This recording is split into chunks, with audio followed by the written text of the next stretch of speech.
আসসালামু আলাইকুম। নবম শ্রেণীর প্রিয় শিক্ষার্থীরা কেমন আছো? সবাই আশা করি অনেক ভালো আছো। তো ষান্মাসিক মূল্যায়ন 2024 বিষয় ডিজিটাল প্রযুক্তি, তারিখ হচ্ছে 6/7/2024। তো নমুনা উত্তর। তো বিষয়টি হচ্ছে যে এটি তোমাদের হচ্ছে সর্বশেষ ভিডিও ডিজিটাল প্রযুক্তি বিষয়ে, কাজেই বুঝতে পারতেছো যে এটি তোমাদের জন্য সবচেয়ে গুরুত্বপূর্ণ। ঠিক আছে, তো অবশ্যই ভিডিওটি শুরু থেকে শেষ পর্যন্ত দেখবে, তাহলেই বুঝতে পারবে যে আগামীকাল তোমাদের পরীক্ষা কেমন হবে। ঠিক আছে, তো যা হোক, তোমাদের হচ্ছে মোটামুটি 6-7টি কাজ দেওয়া আছে। তো কাজ নাম্বার 1, আমরা হচ্ছে একটা নমুনা উত্তর দেখতেছি। তো এখানে হচ্ছে সাইবার নিরাপত্তার ঝুঁকিগুলোর নাম অন্য দলের সদস্যদের হতে সংকেত। ঠিক আছে, তো তোমাদেরকে একটি অর্থাৎ ষান্মাসিক মূল্যায়নের সময় একটি প্রশ্ন করতে পারে যে অর্থাৎ নিজ এলাকার হচ্ছে সাইবার নিরাপত্তার ঝুঁকিগুলো, যে অন্য অর্থাৎ নামগুলো একই সাথে অন্য দলের সাথে দলগুলোর সাথে সংগ্রহ করতে হবে। ঠিক আছে, অর্থাৎ সাইবার নিরাপত্তা ঝুঁকিগুলোর নাম অন্য দলের থেকে নিয়ে তোমাকে হচ্ছে লিখতে হবে। তো এটি হচ্ছে প্রথম কাজ। তো এটি হচ্ছে তোমাদেরকে দেখো যে কীভাবে উত্তরটি করা হয়েছে। তো সাইবার নিরাপত্তা ঝুঁকিগুলোর নাম অন্য দলের সদস্যদের হতে সংগৃহীত। তো এখানে সাইবার স্টিং 2 জন। ঠিক আছে, ঝুঁকি নাম্বার 1, এটা হচ্ছে 1 দেওয়া আছে, তার মানে হচ্ছে ঝুঁকি নাম্বার 1 সাইবার স্টকিং 2 জন আর কি, এবং ফিশিংয়ে 3 জন ঝুঁকিতে রয়েছে, এবং হচ্ছে 3 নাম্বার ঝুঁকির মধ্যে রয়েছে ফেক সোশ্যাল মিডিয়া অ্যাকাউন্টিং 1 জন। তো এইভাবে হচ্ছে আমরা সংগ্রহ করলাম যে আসলে অন্য দল হচ্ছে আমাদেরকে 3টি ঝুঁকি দিল নাম, এবং 1, 2, 3, আর এগুলো হচ্ছে নাম, ঝুঁকিগুলোর নাম। আর কয়জন হয়েছে নিজ এলাকার মধ্যে? 2 জন, 3 জন আর 1 জন। ঠিক আছে, এই মোট 6 জন হয়েছে। তো যাই হোক, তারপরে এটি আমাদের কাজ এতটুকুই। তারপরে কাজ 2 আমরা দেখবো যে কাজ 2 আমরা কিভাবে আনসারটা করতে পারি।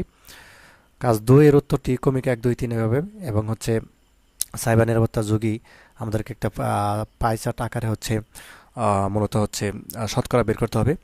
তো পাই আমাদের হচ্ছে ক্রমিক নং 1 ঝুঁকির মধ্যে একের মধ্যে কয়জন ঝুঁকি হয়েছিল? 2 জন। ঠিক আছে, দেখতে পাচ্ছ 1, 2 জন।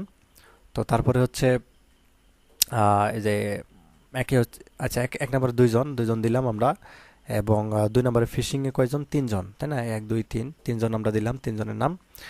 দেন হচ্ছে ফিক্স সোশ্যাল মিডিয়া অ্যাকাউন্টিং হচ্ছে 1 জন, এই যে 1 জন দিলাম। ঠিক আছে, তো এভাবে হচ্ছে দেওয়ার পর কাজ 2 আমাদেরকে তো উত্তরটি হচ্ছে আমাদের এভাবে দেওয়ার পর তো আমাদেরকে পাই চার্ট আকারে হচ্ছে শতকরা বের করতে হবে। ঠিক আছে, এই যে এটা যে আমরা করলাম, শতকরা কয়জন হচ্ছে অর্থাৎ বের হয়েছে সবচেয়ে বেশি কোনটা, ওটা পাই চার্ট আকারে আমাদের লিখতে হবে। তো পাই চার্ট, তো দেখো ঝুঁকি 2-এ সবচেয়ে বেশি 3%, তাই না? তার মানে এই যে 2-এ কিন্তু সবচেয়ে বেশি 3 জন, এই যে 2, এই 2-এ কিন্তু 3 জন। তো 3 জনেরটা সবচেয়ে বেশি হবে, 3% হবে। এবং তারপর রয়েছে ঝুঁকি একে হচ্ছে 2%। ঠিক আছে, তার মানে পাই চার্টটা এটা একটু বড়, এবং ঝুঁকি সবচেয়ে 3 হচ্ছে ছোট 1%, তো এটা সবচেয়ে ছোট। তো এই পাই চার্টটা কিন্তু তোমাদেরকে এভাবে করতে হবে। তো আশা করি বুঝতে পারছো। তো ক্লাস 3-এ যে আমরা লিখতে পারি, উপরোক্ত পাই চার্ট থেকে বলা যায় যে আমার নিজ এলাকার সাইবার ঝুঁকি নিরাপত্তার জন্য ফিশিং ও সাইবার স্টিং নাগরিকদের সচেতন প্রয়োজন। ঠিক আছে, তো যা হোক, কাজ 3 আমাদের শেষ। তো তারপর হচ্ছে কাজ 4-এ আমাদেরকে যেটি বলা আছে যে সাইবার ঝুঁকির জন্য সামাজিক প্রভাব। ঠিক আছে, তো এটি কিন্তু আমরা হচ্ছে অ্যাসাইনমেন্ট 1 এবং 2-এ দেখেছিলাম, তোমাদেরকে নমুনা উত্তরে যেগুলো দিয়েছিলাম সেখানে কিন্তু দেখেছিলাম যে সাইবার ঝুঁকির জন্য আসলে সামাজিক প্রভাব কি হতে পারে। ঠিক আছে, এরকম কিন্তু আমরা আগেও দেখেছি। তো সাইবার নিয়ে কিন্তু বেশিরভাগ কিন্তু প্রশ্ন আমি দিয়েছি, সেখান থেকেই তোমাদের আসলে মূল্যায়নের প্রশ্ন কিন্তু বেশিরভাগ আসবে। তো কাজ হচ্ছে 4, সাইবার ঝুঁকির জন্য সামাজিক প্রভাব। তো মানুষের জীবন এখন দুর্গম, একটি বাস্তব আর একটি বাস্তব জীবনের সঙ্গে অনেকটা প্যারালাল জুড়ে রয়েছে সাইবার জগৎ। এ জগৎটা আপাতত দৃষ্টিতে নিরাপদ মনে হলেও কারো কারোর জন্য তা হয়ে উঠতে পারে ভয়ানক, এমনকি মৃত্যুরও কারণ হতে পারে বলে কারো কারো জন্য। তো সামাজিক যোগাযোগ মাধ্যম, মেসেজিং অ্যাপস, অনলাইন গেমিং এবং ভিডিও গেমিং স্ট্রিমিং প্ল্যাটফর্ম মাধ্যমগুলোতে সবচেয়ে বেশি হয়রানির ঘটনা ঘটেছে আজকাল। এছাড়া অনলাইন গাম বল বা জুয়ার ফলেও হয়রানির শিকার হচ্ছে অনেকে। আর এসবে নারী ও কন্যা শিশুরাও সবচেয়ে বেশি ঝুঁকির মধ্যে আছেন।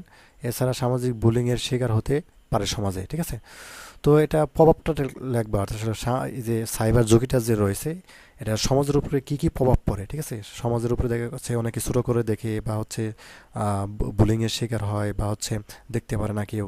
ঠিক আছে, একটা প্রভাব পড়েছে না সামাজিক উপরে সাইবার ঝুঁকির কারণে, বা সমাজে ক্ষতিগ্রস্ত হয়। তো এই অনেকগুলো রয়েছে, এগুলো হচ্ছে তোমরা আরও সুন্দরভাবে লিখবা। তো আরেকটি কথা বলি, যেহেতু এখন সম্পূর্ণভাবে আসলে মাসিদেরকে নিষেধ দিয়ে দেওয়া হয়েছে যে প্রশ্নপত্র অনলাইনে না দেওয়া বা হচ্ছে ই না করা, তো এতে কিন্তু আইনি জটিলতার মধ্যে পড়তে পারি। যে জন্য তোমাদের হচ্ছে আহ, এক প্রকার হচ্ছে প্রশ্নগুলোর আকারে হচ্ছে তোমাদেরকে যে সাজেশনগুলো দিব, এবং সর্বশেষ যে ভিডিওগুলো বা হচ্ছে যে ভিডিওগুলো দিব সেগুলো একটু খুবই গুরুত্ব সহকারে দেখবা। কাজে এই ভিডিওটি তোমরা সবচেয়ে বেশি গুরুত্ব সহকারে দেখবা এবং শিখবা, ঠিক আছে? কাজে বুঝতে পারতেছো আমার মনে হয় আমি কি বলতে চাচ্ছি। তো এই ভিডিওটি অবশ্যই অবশ্যই সবাই দেখবা। তো কাজ পাঁচে যেটি রয়েছে, সাইবার ঝুঁকি থেকে নিরাপদ থাকার সম্ভাব্য কৌশল, ঠিক আছে? তো কাজে এরকম একটা থাকতে পারে দেন, সাইবার ঝুঁকি থেকে নিরাপদ থাকার সম্ভাব্য কৌশল, এরকম একটা টেবিল আসলে তোমাদেরকে দিতে হতে পারে। তো দেখতে পাচ্ছ যে নিজ দলের সদস্যদের কৌশল, অন্য দলের সদস্যদের কৌশল, ইন্টারনেট থেকে পাওয়া কৌশল। তো এগুলো কিন্তু আমরা আলোচনা করেছি, ঠিক এইভাবে তোমাদের আসছে। তো দেখো যে নিজ দলের সদস্যদের কৌশল কি হতে পারে। তো ব্যক্তিগত তথ্য শেয়ার না করা, সতর্ক থাকা, ঠিক আছে, সবাইকে সচেতন করা, এবং আজে বাজে লিঙ্কে ক্লিক না করা বা নিজের আইডি নিজে চালানো, ঠিক আছে? তো এগুলো হচ্ছে আমাদের দল থেকে আমরা পেলাম। অন্য দল থেকে আমরা কি কি আসলে পেতে পারি, সেগুলো হচ্ছে পাসওয়ার্ড কাউকে না দেওয়া, মিথ্যা নিউজ না ছড়ানো বা আইনি সহায়তা নেওয়া, অ্যাপস ব্যবহারে সতর্কতা বা বুলিং থেকে বিরত থাকা। এগুলো হচ্ছে আমরা অন্য একটা দল থেকে এই কৌশলগুলো পেলাম।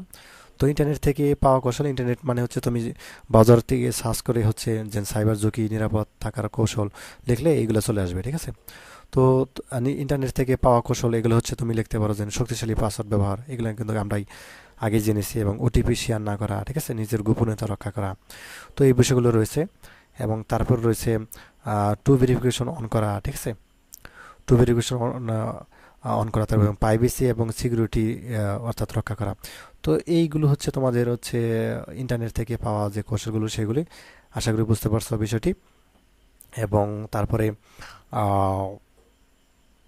তারপরে কাজ 6, পোস্টার তৈরি। তো তোমাদের একটি পোস্টার তৈরি করতে হবে। পোস্টারটা কী করম, আজকে আমি এই পোস্টারটি কিন্তু দেখাইছিলাম, ঠিক এরকমভাবে পোস্টার তৈরি করতে হবে। এখানে পোস্টারের তৈরি করতে হবে বলতে তোমাদেরকে এক একটা শব্দ নিয়ে নিয়ে পোস্টার তৈরি করতে হবে। তোমার দলে হচ্ছে 5 জন, 5 জনে 5টা পোস্টার তৈরি করবা, অর্থাৎ নিজের আইডি নিজে চালানো, এরকমভাবে একটা বড় একটা লেখা লেখে, ঠিক আছে? অর্থাৎ সবার উপরে শুরু করে লিখে নিবা যেন সাইবার ঝুঁকি থেকে নিরাপদ থাকার সম্ভাব্য কৌশলের মধ্যে অন্যতম, উপরে লিখে নেবা যে নিজের আইডি নিজে চালানো, ঠিক আছে? এইভাবে একটা বড় করে লিখে, মানে পোস্টার আকারে লিখে ক্যালেন্ডারের পিছনে লিখতে পারো, যে কোনো এর মধ্যে লিখতে পারো, পোস্টার তৈরি করতে পারো।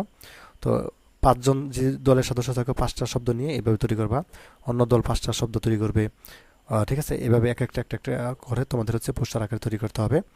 তো কাজ 7 একটি রয়েছে, সেটি তোমাদেরকে বুঝিয়ে দিতেছি। সেটি হচ্ছে যে কাজ 7-এর যেটি বলা আছে যে এই যে তোমরা যতগুলো কাজ করলা, এই কাজগুলো হচ্ছে তোমাদের ভিডিও আকারে স্লাইড শো করে ভিডিও আকারে একটা ফ্লো চার্ট বা তৈরি করতে হবে। তো এটি হচ্ছে তোমাদের হচ্ছে শিক্ষকরাই তোমাদেরকে বুঝিয়ে দিবেন। তো আশা করি বিষয়টি বুঝতে পারছো। তো এই ছিল তোমাদের নমুনা উত্তর। তো আশা করি বুঝতে পারছো। তো তোমাদের প্রত্যেকেরই এই ভিডিওটি খুব মনোযোগ সহকারে দেখা উচিত। এবং আমি যেহেতু যার একটা নমুনা উত্তর দিয়েছি, কাজে তুমি একটু খুব সুন্দরভাবে একটু বুঝে শুনে তারপর হচ্ছে তুমি হচ্ছে করবে, ষান্মাসিক মূল্যায়ন দেবে।